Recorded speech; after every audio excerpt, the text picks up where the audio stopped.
పిల్లని మనం న్యాచురల్గానే చంపాలి. ఆ పిల్ల ఏదో కిడ్నాప్ అయ్యి ఎక్కడో మిస్ అయ్యి మనం చంపినట్టుగా ఆ పుకారు బయటకు రాకూడదు.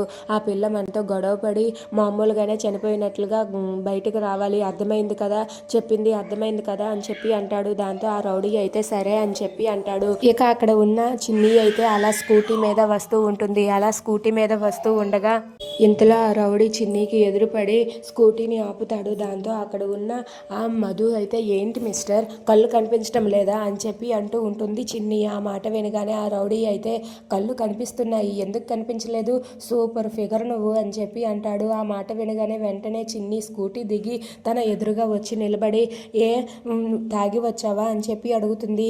లేదు తాగి రాలేదు, వస్తూ తాగుతూ వచ్చాను అని చెప్పి అంటాడు. ఆ మాట వినగానే చిన్ని అయితే ఒక్కసారిగా ఏ మిస్టర్ మర్యాదగా పక్కకు తప్పుకో, లేదంటే ఏం చేస్తానో నాకే తెలియదు అని చెప్పి అక్కడ ఉన్న చిన్ని ఆ రౌడీతో అంటుంది. దాంతో ఆ రౌడీ అయితే నేను అడ్డు తప్పుకోను, నీకు ఎదురు పడటానికే వచ్చాను అని చెప్పి అంటూ ఉంటాడు. ఆ మాట వినగానే చిన్ని ఒక్కసారిగా షాక్ అవుతుంది.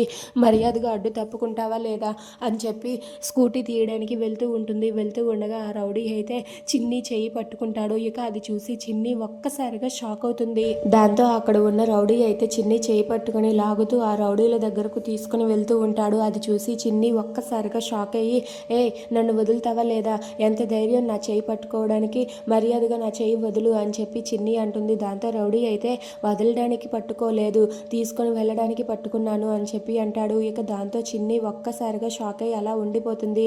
ఇక వెంటనే ఎలాగోలా తప్పించుకోవాలని చిన్ని ప్రయత్నిస్తూ ఉంటుంది.